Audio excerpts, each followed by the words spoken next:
Hi everyone, Susan Graw here. So I promised you a video on signs, the different kinds of signs that they bring in when they're talking to us. They meaning the spirit world, your loved ones, your guides. So guides feel very different than our loved ones. Guides are telling us what we need to do next, or that we're making a bad decision, etc.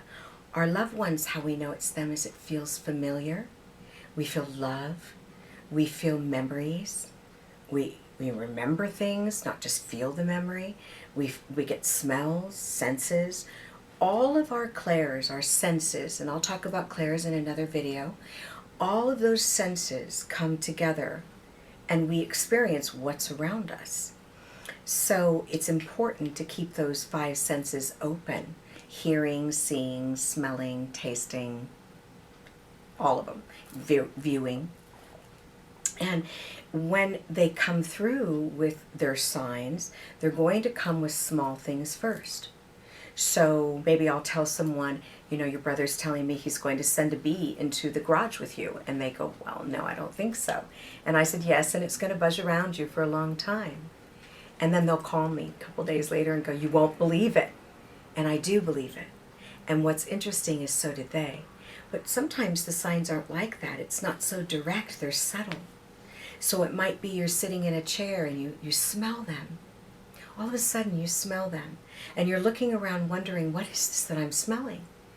And then you recognize that smell. That would be a loved one. That's a loved one. And all they're asking is that you acknowledge them. You know how you have a little child that will pull on your leg and say, Mommy, Mommy, Mommy, Mommy, Mommy. And if you don't respond, they walk away because they know they're not going to get your response. Spirit kind of does that too. They keep trying and trying and trying. So what I want you to do is allow them in. Signs can be butterflies, birds, rainbows. I mean, I could go down a list. Bees, dragonflies. They come in so many different ways. The really big ones are the ones where you do smell them. Or you're just sitting there and all of a sudden you feel the hug. Or your hair moves and you feel a blowing through your hair. Or you feel something on your cheek ever so gently. Remember, sometimes they come in whispers. I'm asking you to pay attention. If you've lost someone, they are trying to communicate with you. They want you to know they're there. They want you to know they love you. They want you to know they're around all the time. Not every moment, but anytime you need them. Now, I want to be clear. This is important information right now. They cannot read your mind, and they cannot see anything private. So they're not watching you go pee, taking a shower, making love. They're not watching those things. So make sure you understand that so that you don't get in a panic, because that would stop all your activities, right? I wouldn't want my dad watching me make love, just being honest.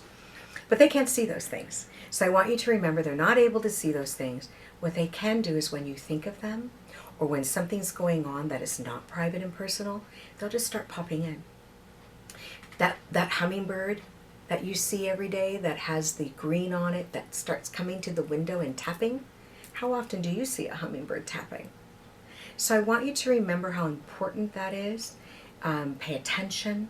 Know that they're constantly trying to talk to you in many different ways. So if you get a thought in your head, say you're asking a question and you get an answer, our first inclination is to say, no, I think that's what my mom would have said, so I just think that's what I thought she would say.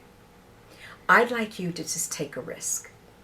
I'd like you to just say to yourself, thank you, Spirit, loved one, mom, dad, for that information. It cannot harm you to trust, but imagine what it can open for you if it truly is them. I hope you're having a wonderful day and you take care.